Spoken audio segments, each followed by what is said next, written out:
Good evening friends, study with Sangeeta channel में आपका हार्दिक स्वागत है। आज हम पटवारी का जो प्रीवियस ईयर क्वेश्चन पेपर है उसका जो मैथ्स का पार्ट है वो सॉल्व करेंगे। ठीक है, जैसे सबसे पहला क्वेश्चन है इसमें, रुपये 1000 पर 10% वार्षिक दर से 2 साल का चक्रवृद्धि ब्याज है। यानी कि इस क्वेश्चन में हमें 1000 रुपये दिए हुए हैं और साथ में 10% वार्षिक दर है और 2 साल का चक्रवृद्धि ब्याज हमने फाइंड करना है। अब देखो, सबसे पहले हमारे पास जो है 1000 रुपये दिए हुए हैं। ठीक है, अब हमने 1000 रुपये का हमने 10% निकाल लेना है, क्योंकि इसमें जो 10% दिया हुआ है वार्षिक दर वो निकाल लेनी हमने। 10%, 1000 रुपये का हम निकालेंगे 10%, मतलब जितना भी प्रतिशत दिया हुआ है वही हम यहाँ पे लिखेंगे। अगर 20 दिया होता तो हम यहाँ पे 20 राइट करते। ठीक है, अब कटिंग करने के बाद ये आ गया हमारे पास 100। ठीक है, अब हमने 100 को उतनी बार रिपीट करना है जितनी बार हमारा टाइम दिया हुआ। अब 2 साल दिए हुए हैं तो 100 को हम 2 टाइम्स रिपीट करेंगे, 100 और 100। अगर 3 साल दिए होते तो 3 टाइम रिपीट करते। अभी 2 साल दिए हैं तो 2 टाइम हम इसको रिपीट करेंगे। अब 100 आ गया, अब 100 का फिर से हमने इसका 10% फाइंड करना है। 100 का 10% फाइंड करोगे तो ये आएगा हमारे पास 10। तो जो 10 रहेगा वो इसमें हम ऐड कर देंगे, तो टोटल ऐड करके अब हमारे पास आ गया 210। तो इस क्वेश्चन का जो सही आंसर रहेगा वो रहेगा 210।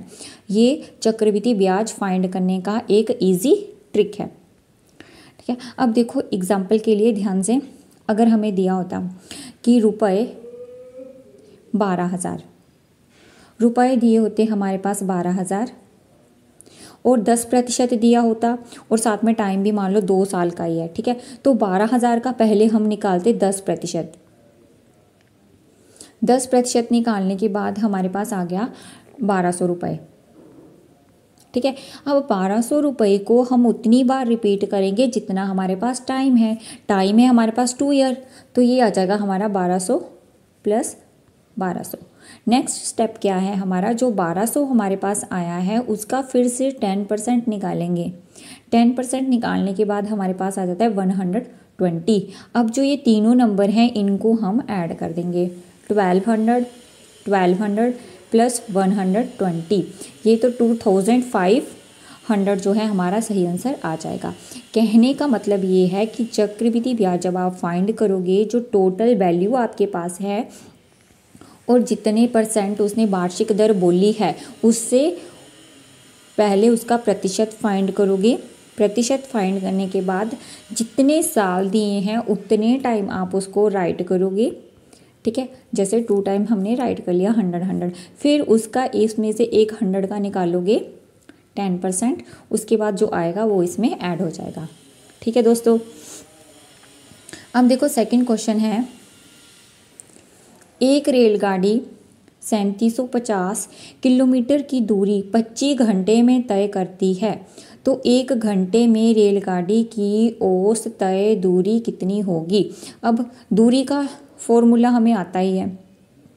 ठीक है, दूरी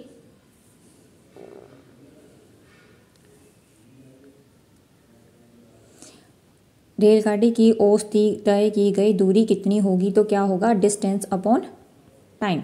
तो ये आ गया हमारा 3750 अपॉन 25। अब इसको जब आप डिवाइड करोगे तो डिवाइड करने के बाद आपका आ जाएगा 150 और 150 जो है वो आपका सही आंसर रहेगा। ठीक है, आगे नेक्स्ट क्वेश्चन है, -1 की पावर 1000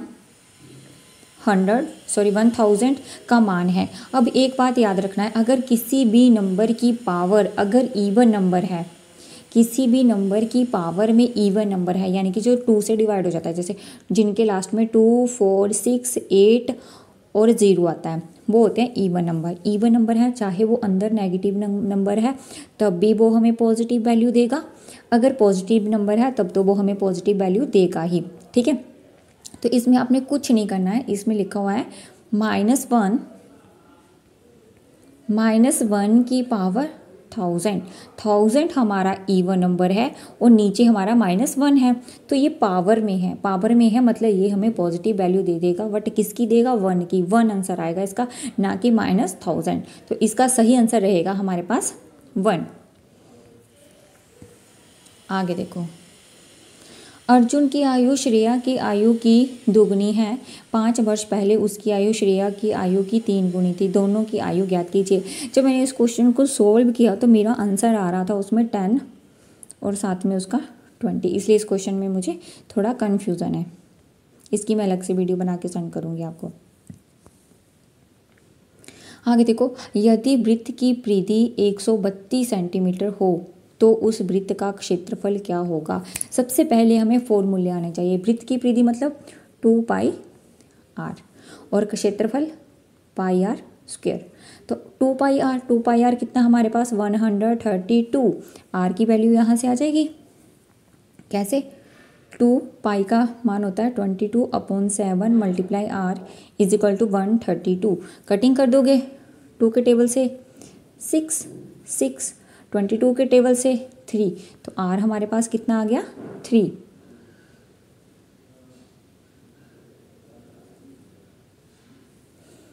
r हमारे पास कितना आ गया 3, सॉरी नीचे भी तो है, 1 मिनट। ऐसे देखो 2πr इज इक्वल टू 132, आगे आया 22/7 मल्टीप्लाई r, क्योंकि पहले वाले में मैंने 7 जो है वो काउंट नहीं किया था।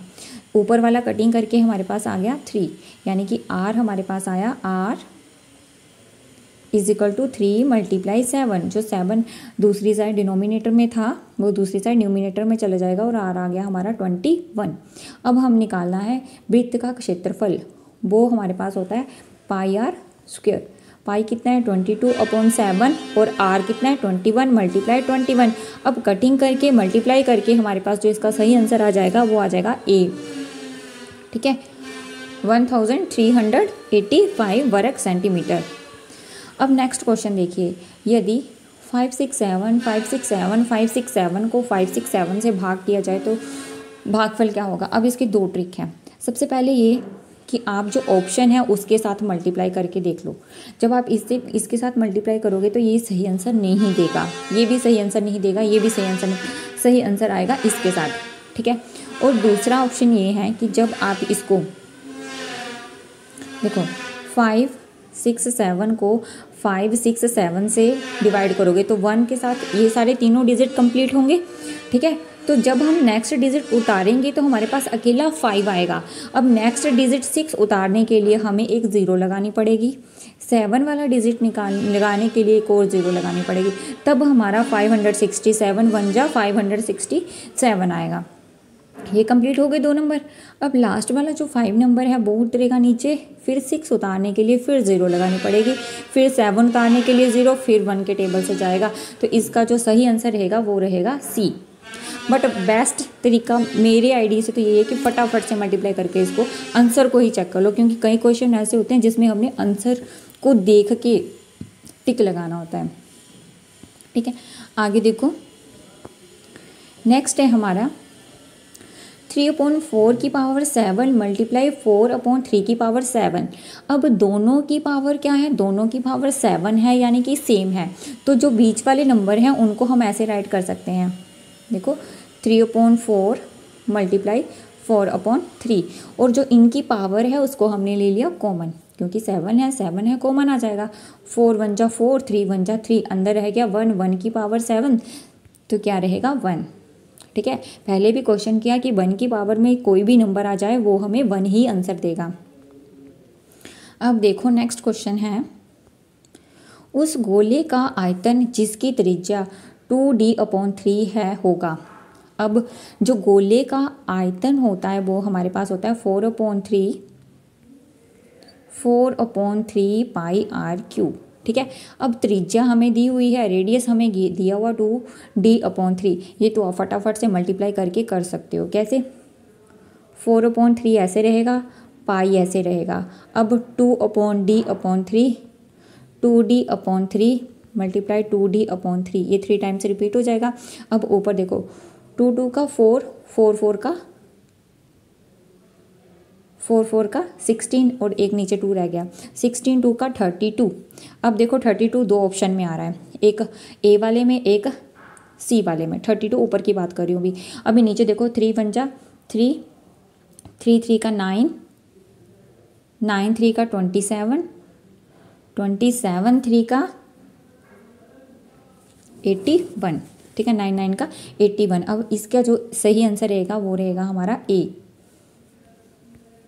आगे देखो नेक्स्ट है, यदि दो क्रमागत सम संख्याओं का योग 66 है तो छोटी सम संख्या है। अब देखो बड़ा इजी सा क्वेश्चन है। अब उसने दो संख्याएं बोला है, सम बोला है और लगातार बोला है, ठीक है। अब देखो इसमें 22 और 42 नहीं आ सकता है, क्योंकि 22 के साथ अगर हमारा आता है यहाँ पे 26, तो जब हम इनको ऐड करते तो ये हमें कितना आंसर देता 50, इसलिए ये नहीं होगा। अब 42 बोला है, 42 के आगे अगर हम नेक्स्ट नंबर 44 सम संख्या ऐड करें तो ये हमें देगा 86, जबकि हमें एडिशन में आंसर चाहिए 66, तो ये हमारा दोनों ऑप्शन गलत है। आगे देखो 32, एक नंबर आ गया हमारा 32, दूसरा नंबर हम कंटिन्यूस ले रहे हैं तो ये आएगा 34, जब हम इनको ऐड करेंगे तो ये आ जाएगा 66। नेक्स्ट यहाँ पे भी 34 है, अगर इसका नेक्स्ट नंबर देखें तो वो 36 आएगा, ठीक है। तो अब इसने क्या बोला, दो क्रमागत सम संख्याओं का योग 66 है, पर हमें छोटा नंबर बताना है। छोटे नंबर में कौन सी संख्या आएगी 32, जो 32 वाला ऑप्शन है वो हमारा सही रहेगा। कई बार जो हमने आंसर लगाने होते हैं वो हमें ऑप्शन को देखकर ही पता चलते हैं। अब देखो नेक्स्ट है, श्रृंखला 2 5 11 20 32 47 86 में लुप्त संख्या को ज्ञात कीजिए। अब देखो 2 है, 2 फिर 5 फिर 11 फिर 20 32 47 फिर जाके हमारे पास 86 है। अब इसमें गैप देखिए, यहाँ पे 3 है, यहाँ पे 6, यहाँ पे 9, ठीक है। तो यहाँ पे क्या चल रहा है, टेबल चल रहा है, कौन सी नंबर का, 3 नंबर का टेबल चल रहा है। तो वो हमें क्या देगा, 3 1 जा 3, 3 2 का 6, 3 3 का 9, 3 4 का 12, 3 5 का 15 और आगे आएगा हमारा 16, ठीक है। 16 जब हम 47 में 16 को ऐड करेंगे तो हमारे पास आंसर आ जाएगा 65, और इसका सही आंसर रहेगा हमारे पास 65। अब देखो नेक्स्ट है हमारे पास, मोहन एक कार को रुपये 8,000 में खरीदता है और 1 वर्ष बाद 25% हानि पर बेच देता है। कार का विक्रय मूल्य ज्ञात कीजिए। अब ये ज्ञात करने के लिए हमारे पास एक फॉर्मूला होता है, क्या होता है, 100 माइनस हानि प्रतिशत, मल्टीप्लाई हानि के साथ आएगा मल्टीप्लाई सेलिंग प्राइस अपॉन 100, ठीक है। इसमें ये वाला फॉर्मूला चलेगा। हमने फाइंड क्या करना है, विक्रय मूल्य। अब देखो यहाँ पे आएगा हमारे पास 100 जो फॉर्मूले का है, हानि प्रतिशत यानी कि 25%, ठीक है, मल्टीप्लाई में 8000 और अपॉन में 100, ठीक है। अब 100 में से जब 25 निकालेंगे तो ये हमारे पास आंसर देगा 75, 75 मल्टीप्लाई 8000, ठीक है। अब अपॉन में 100, अब 0 से 0 कट गई, 0 से 0 कट गई। अब इसको जब आप मल्टीप्लाई करोगे, मल्टीप्लाई करने पर हमारे पास आंसर आ जाएगा 6000। अब नेक्स्ट क्वेश्चन है एडिशन का, जिसको डेसिमल आते हैं वो फटाफट से ये आंसर जो है वो कर सकेगा, ठीक है। 5 का जो है वो 5 ही रहेगा, क्योंकि 5 के डिनोमिनेटर में कोई भी नंबर नहीं है, ठीक है। तो जो फर्स्ट वाला ऑप्शन, फर्स्ट वाली लाइन है वो सबकी सही है, ठीक है। आगे आएगा हमारे पास पॉइंट, देखो 1/100 है, एक 0 को 1 के साथ कंपेयर कर दोगे, ठीक है। अब कितने नंबर रह गए हमारे पास, जो 0 रह गई उसका लगेगा यहाँ पे 0, 1 का बन जाएगा पॉइंट, तो सेकंड नंबर पे ये हमें देगा .01, ठीक है। अब इसका तो बन जाएगा 5, अब कितनी 0 रहेगी, 2 0 रहेगी, तो वो हमारी लगेगी यहाँ पे, और 1 का बन जाएगा .1 1, ये इसके साथ कंपेयर हो गया, 2 0 के साथ 51, अब 2 0 रह गई, 0 0 5 1। अब इसको आप कर दोगे ऐड, जब ऐड करोगे तो ये हमारे पास क्या आंसर देगा 10550, एक कैरी चला गया 120.5। तो सी ऑप्शन जो है वो इसका सही आंसर रहेगा। अब नेक्स्ट क्वेश्चन देखो, नेक्स्ट क्वेश्चन जो है वो भी बहुत इजी है। इसमें देखो अब क्या है, 3p² QR³ -4p³ QR² 7p³ बराबर है। अब सबसे पहले इसमें बात आती है कि मल्टीप्लाई में माइनस का साइन है, तो आंसर जो होगा वो माइनस में होगा, आंसर माइनस में होगा। इसका मतलब ए और बी ऑप्शन जो है वो गलत हैं, क्योंकि आंसर में माइनस होगा। ठीक है, आगे देखो, 3 4 का 12, 7 का 84। अब यहाँ पे भी -84 है, यहाँ पे भी -84 है, यानी कि सी और डी दोनों ऑप्शन सही चल रहे हैं। अब देखो आगे, p की पावर कितनी है 2, यहाँ पे p की पावर 3, यहाँ पे p की पावर 1, कोई पावर नहीं है तो मतलब 1। तो p की पावर जो मल्टीप्लाई में ऐड हो जाती है, तो ये आ जाएगा 2 + 3 + 1, 3 + 2 ये आ गया p 6। p की पावर क्या आएगी 6। अब इसमें भी 6 है, उसमें भी 6 है। ठीक है, आगे देखो q की पावर यहाँ पे है हमारे पास 1, यहाँ पे भी 1 और यहाँ पे 3। ठीक है, 3 1 1, तो ये आ गया 5। आगे 3 2 6, यानी कि ऑप्शन जो है ना सी और डी उसमें गलत है। यहाँ पे q 5 आना चाहिए और r 6 आना चाहिए, तो इसमें सी और डी कोई भी आंसर लगा दोगे आप तो आंसर मार्क्स हैं वो आपको मिलेंगे ही मिलेंगे। ठीक है, बट यहाँ पे जो सही आंसर रहेगा वो रहेगा 84, p की पावर 6, q की पावर 5 और r की पावर 6। अब देखो नेक्स्ट क्वेश्चन है हमारे पास, -7 डिवाइड बाय 21/13। अब आप सभी को पता है कि जब हम डिवाइड करो मल्टीप्लाई में चेंज करते हैं तो जो नंबर है वो चेंज हो जाते हैं। तो ये आएगा -7 × 13/21। 7 के टेबल से इसकी कटिंग हो जाएगी और जो माइनस आंसर है वो माइनस में ही रहेगा, माइनस में रहेगा, तो इसका जो बी ऑप्शन है वो सही होगा। आगे देखो, किसी लंबवृत्तीय बेलन के आधार की परिधि 44 सेंटीमीटर है और इसकी ऊंचाई 15 सेंटीमीटर है। बेलन का आयतन ज्ञात कीजिए। अब हमने यहाँ पे बेलन का आयतन ज्ञात करना है। अब उसके लिए देखो सबसे पहले हमारे पास क्या आएगा,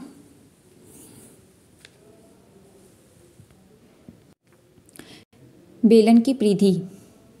बेलन की परिधि का फॉर्मूला होता है 2πr = 44 और यहाँ पे पाई की वैल्यू दी हुई है 22/7 r = 44। कटिंग हो जाएगी। ठीक है, तो r जो है यहाँ पे हमारा आ जाएगा 7, r आएगा हमारा 7। अब बेलन का आयतन होगा हमारे पास πr²h। अब आप इसमें वैल्यू तो पुट कर ही सकते हो। ठीक है, r की वैल्यू 7 आएगी और h हाइट मतलब ऊंचाई 15। मल्टीप्लाई करने के बाद जो आपका सही आंसर रहेगा वो रहेगा 2310। अब नेक्स्ट है, वह सबसे छोटी संख्या ज्ञात कीजिए जो 4, 9 और 10 प्रत्येक से विभाजित हो जाए। अब ऐसा क्वेश्चन करने के लिए सबसे पहले हमने इसका एलसीएम निकालना होता है। ठीक है, एलसीएम निकालना होता है। देखो कैसे निकलेगा, 4 9 10, 2 के टेबल से 2 3 5, अब 2 3 5 यही चलेगा 1 3 5। ठीक है, अब आपने क्या करना है, इसके पेयर बना लेने। क्या क्या आया हमारे पास, 2 2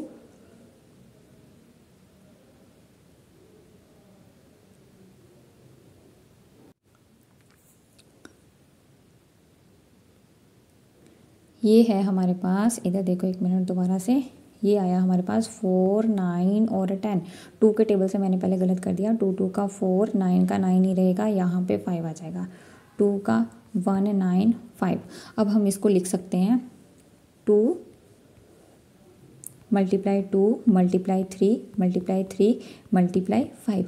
पर हमें क्या चाहिए, हमें पेयर चाहिए, 2 का पेयर 3 का पेयर। अब 5 का पेयर नहीं बन रहा है, तो 5 का पेयर बनाने के लिए हम यहाँ पे 5 से मल्टीप्लाई कर देंगे। तो ये हमारे पास कितना आंसर आ जाएगा, 3 3 का 9, 9 और 100 900।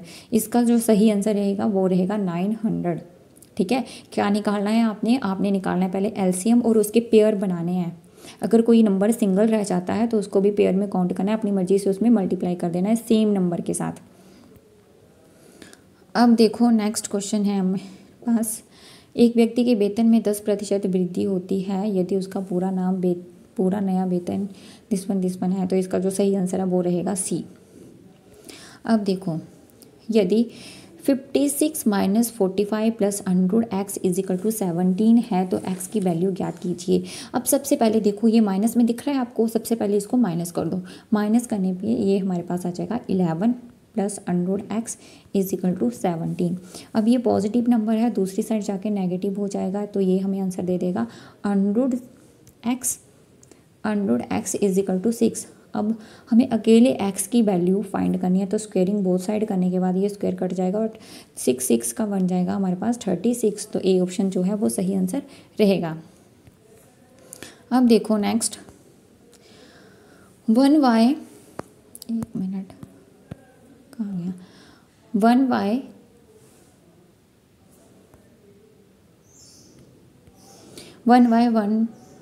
127/216 का घनमूल है। अब सबसे पहले ये मिक्स्ड फ्रैक्शन है, इसको आप चेंज करोगे फ्रैक्शन में, सिंपल फ्रैक्शन में चेंज करने के लिए क्या करोगे, 216 का ऐसे ही रहेगा, 216 1 जा 216 और आप इसमें प्लस कर दोगे 127, तो ये हमें देगा 343।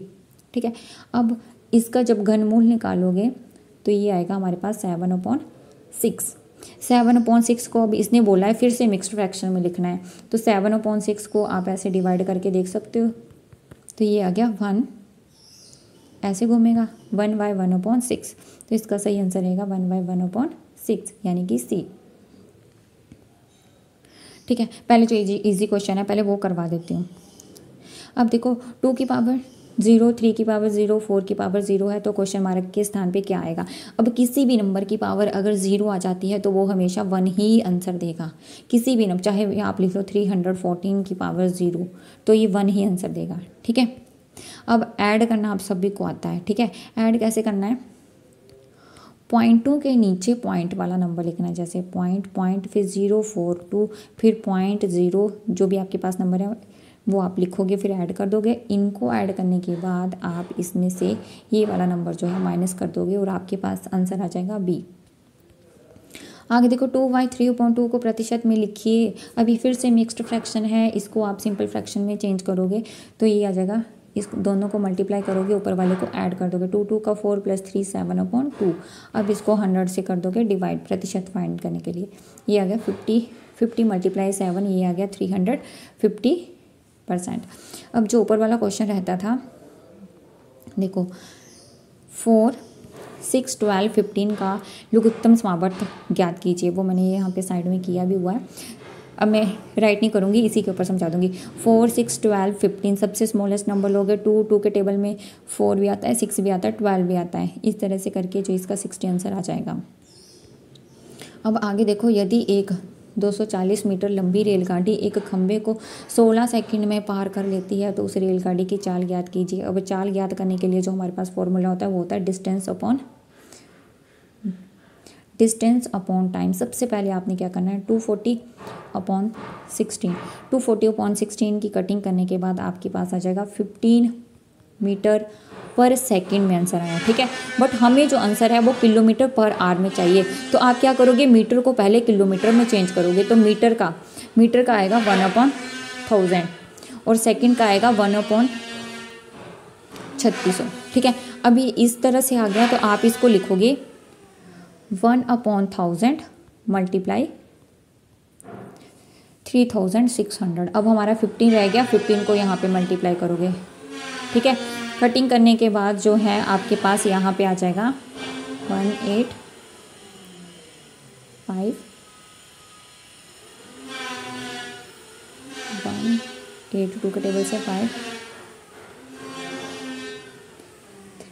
18 3 का 54 किलोमीटर पर आवर।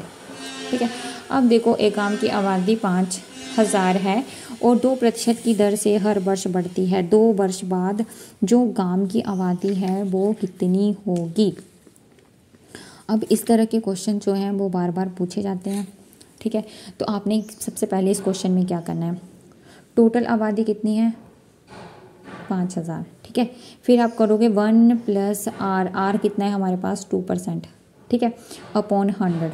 टाइम कितना दिया हुआ है, सॉरी टाइम नहीं मुझे अभी दिख रहा है, टाइम दिया है 2 वर्ष, ठीक है। तो ये आ गया हमारे पास 500,000 अपॉन 1 + 2 अपॉन 100 की पावर 2।